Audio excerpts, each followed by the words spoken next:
Piensas piratas e inmediatamente imaginas el Caribe, ron, loros. Pero ¿y si te digo que algunas de las más terroríficas oficinas piratas estuvieron durante siglos en la costa africana? Que aquí vendían personas, capturaban ciudades enteras, aseguraban su botín con respetados comerciantes europeos y emitían recibos por el rescate de cautivos como si fuera un negocio normal. ¿Quiénes eran estas personas que salían al mar desde el desierto? ¿Por qué eran temidos incluso por potencias con flotas de cañones? ¿Y qué tienen que ver los monjes guerreros, sultanes, banqueros franceses, una pequeña bahía cerca de Madagascar y un gigante negro apodado César que se convirtió en leyenda sin una sola película de Hollywood? Los piratas africanos no son una curiosidad exótica. Son una cadena desde los corsarios berberiscos que arrastraban pueblos enteros desde Europa, hasta la República Pirata en el borde del Océano Índico, donde los capitanes repartían el botín de manera más justa que los funcionarios en las capitales. ¿Quieres saber por qué una ciudad europea temía abrir sus contraventanas debido a los ataques desde África? ¿Por qué una base pirata prosperaba vendiendo bibliotecas?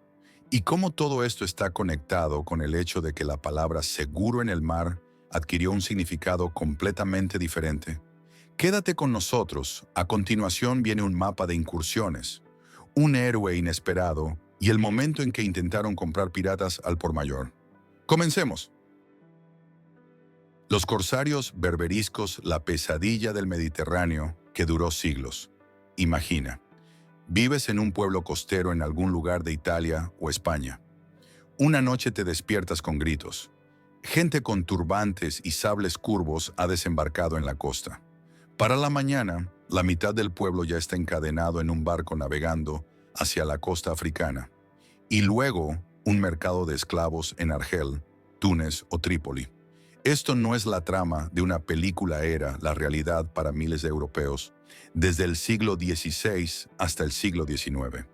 Solo de las costas italianas, los piratas berberiscos se llevaron a más de 1 millón de personas.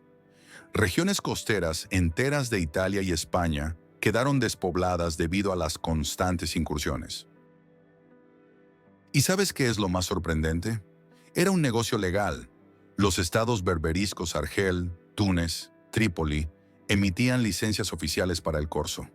Los corsarios pagaban impuestos, compartían el botín con los gobernantes, llevaban libros de contabilidad. En las ciudades portuarias había barrios enteros donde vivían cautivos europeos esperando rescate. Los monjes caballeros de la Orden de la Merced específicamente recogían dinero por toda Europa para rescatar a cristianos capturados. Y en Argel y Túnez había oficinas especiales donde uno podía asegurar botín pirata. ¿Puedes imaginarlo? Un agente de seguros con turbante emitiendo una póliza para una carga que aún está por capturar. Pero ¿quiénes eran estos piratas berberiscos? Contrario a la creencia popular, la mayoría no eran árabes ni bereberes. Muchos eran renegados europeos convertidos al Islam. Los corsarios más famosos del Mediterráneo, los hermanos Barbarroja, eran de origen griego. Murad Reis, que aterrorizaba la costa atlántica, era el holandés Jan Janssen, y Yusuf Reis, que capturó cientos de barcos, nació en Inglaterra como John Ward. ¿Por qué cambiaban su fe y bandera?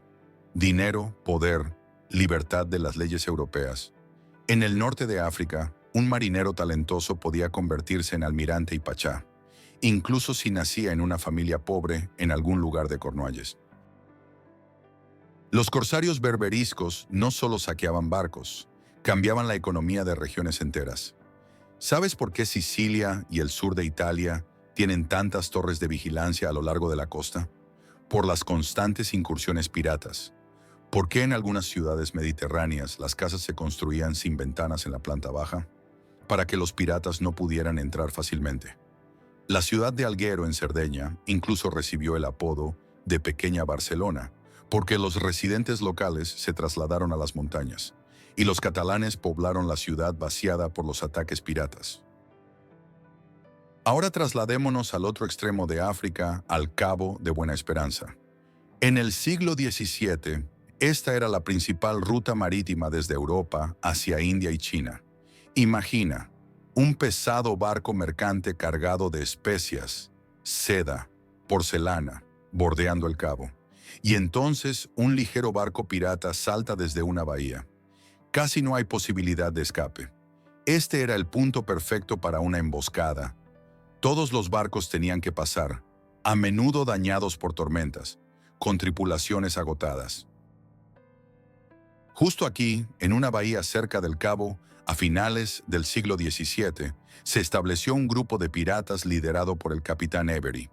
Capturaban barcos de la Compañía de las Indias Orientales e incluso se atrevieron a atacar el buque insignia del gran mogol, el emperador de la India.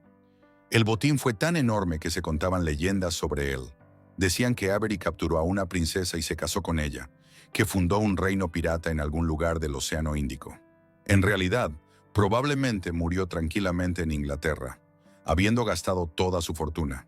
Pero su ejemplo inspiró a muchos, incluidos los creadores de la famosa República Pirata en Madagascar. La isla de Sainte-Marie frente a la costa de Madagascar, uno de los lugares más asombrosos en la historia de la piratería. A principios del siglo XVIII, surgió algo así como una comuna pirata. Marineros fugitivos, aventureros, ex-esclavos todos, encontraron refugio aquí. Tenían sus propias leyes, su propio sistema de gobierno.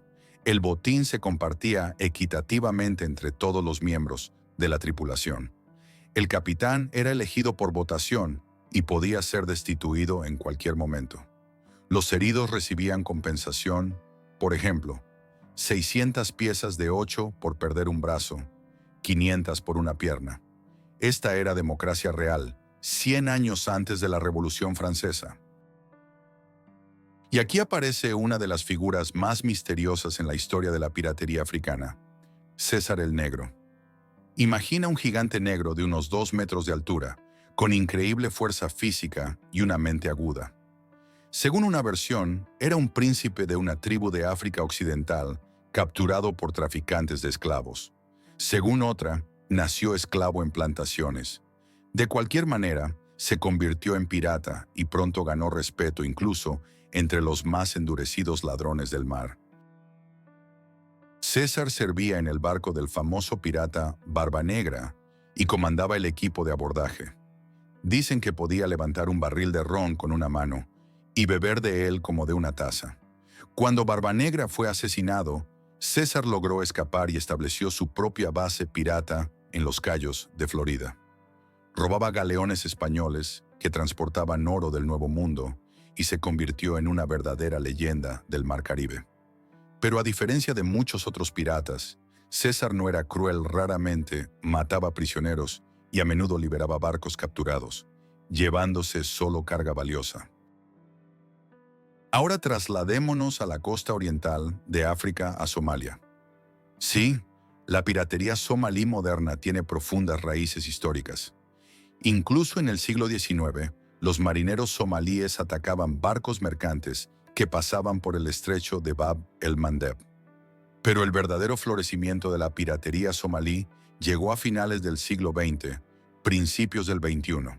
Tras el colapso del gobierno central en Somalia en 1991, los pescadores costeros quedaron sin protección contra los arrastreros extranjeros que pescaban ilegalmente en sus aguas y vertían residuos tóxicos. ¿Qué haces cuando tus redes de pesca están vacías y no tienes nada para alimentar a tu familia? Los somalíes encontraron una respuesta. Comenzaron a cobrar un impuesto a los barcos que pasaban. Al principio eran pequeñas embarcaciones con varios hombres armados, pero gradualmente las operaciones se volvieron más complejas. Aparecieron inversionistas que financiaban expediciones piratas, negociadores que regateaban rescates, guardacostas e inteligencia. Para el año 2010, los piratas somalíes habían capturado cientos de barcos y recibido rescates por un total de más de $200 millones. Este era un verdadero negocio pirata del siglo XXI. Pero volvamos a los corsarios berberiscos. ¿Sabías que fueron la razón de la primera operación militar en el extranjero de los jóvenes Estados Unidos? A las costas de Trípoli, esta línea del himno del Cuerpo de Marines de EUU nos recuerda la Primera Guerra Berberisca de 1801 a 1805. Los barcos estadounidenses, ya no protegidos por la flota británica tras conseguir la independencia, se convirtieron en presa fácil para los piratas norteafricanos. El Pachá de Trípoli exigía un tributo anual para el paso seguro. El presidente Jefferson se negó a pagar y envió buques de guerra. Esto fue un verdadero drama, una pequeña flota estadounidense, contra piratas respaldados por siglos de experiencia y el apoyo del Imperio Otomano. Los estadounidenses incluso organizaron una marcha terrestre a través del desierto para atacar Trípoli por tierra con la ayuda de un pretendiente local al trono. ¿Puedes imaginarlo? Un puñado de marines estadounidenses y mercenarios cruzaron el desierto de Libia, capturaron la ciudad de Derna y obligaron al Pachá de Trípoli a firmar un tratado de paz.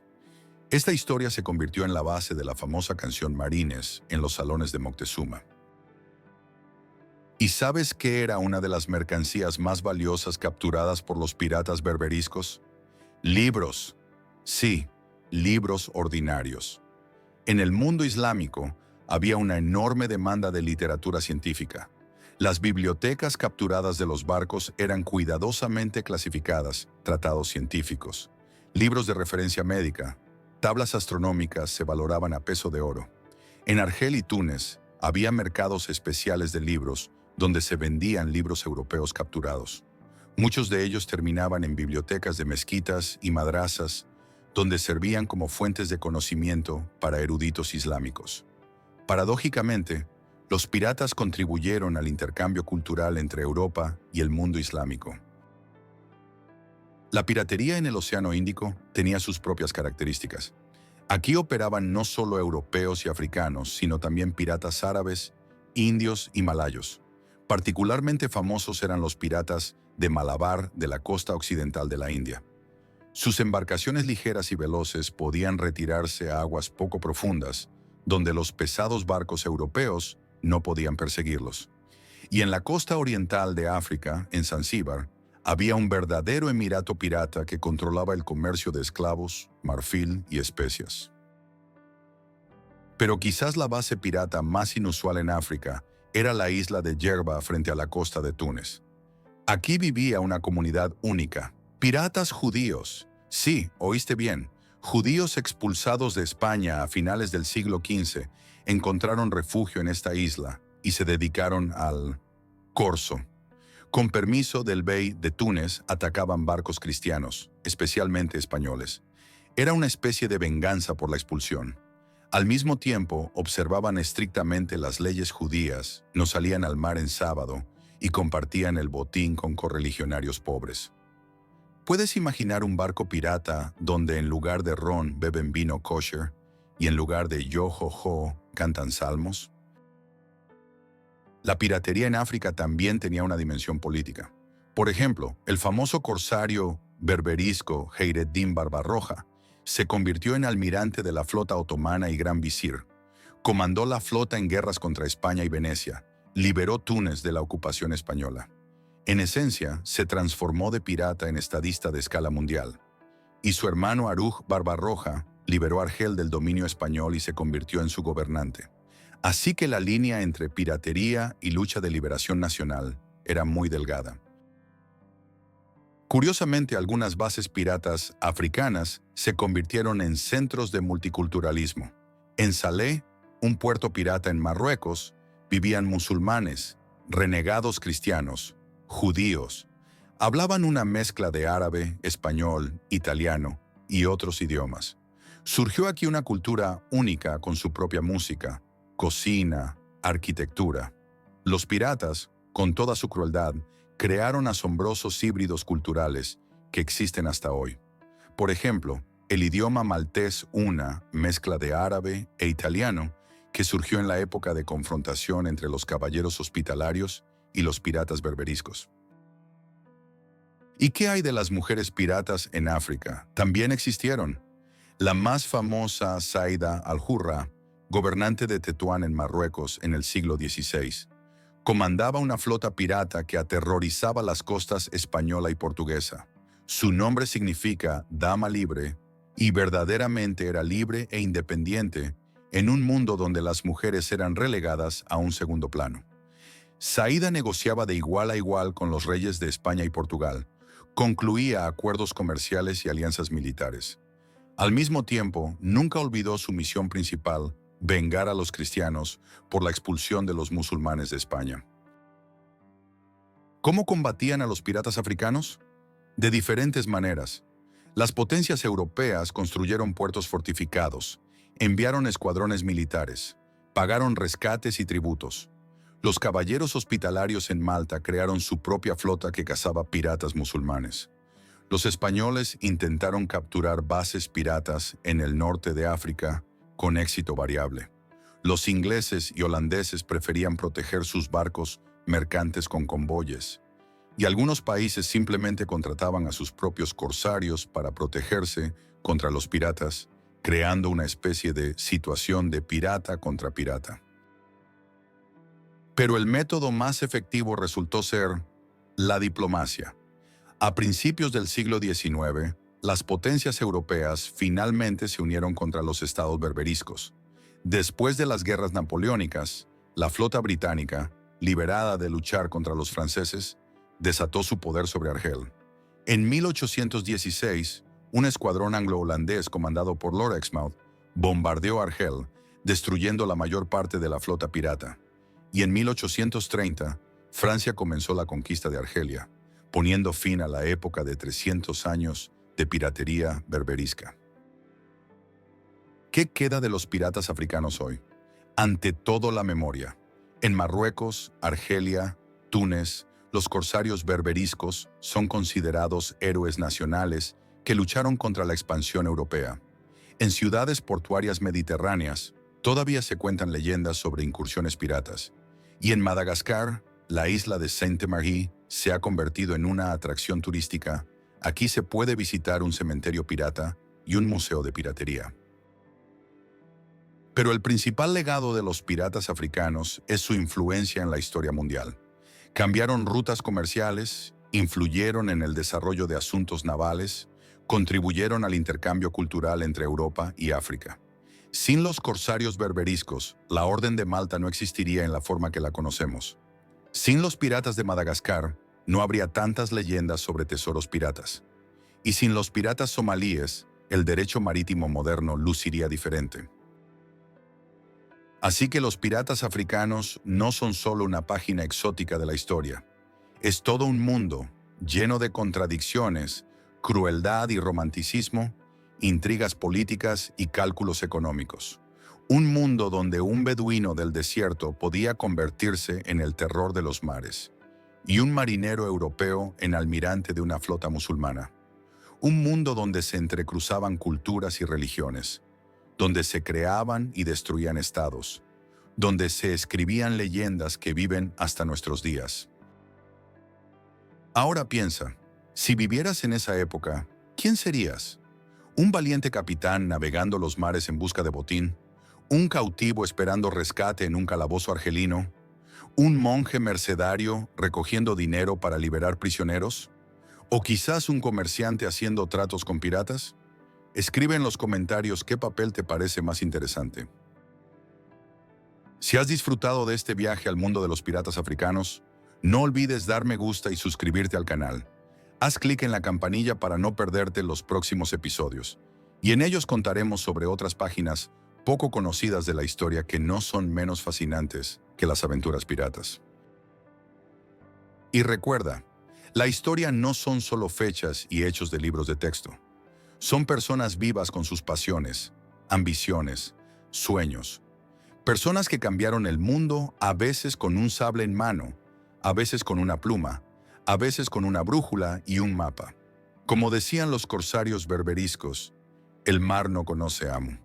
Y yo añadiré, la historia no conoce aburrimiento, si sabes cómo escuchar sus voces.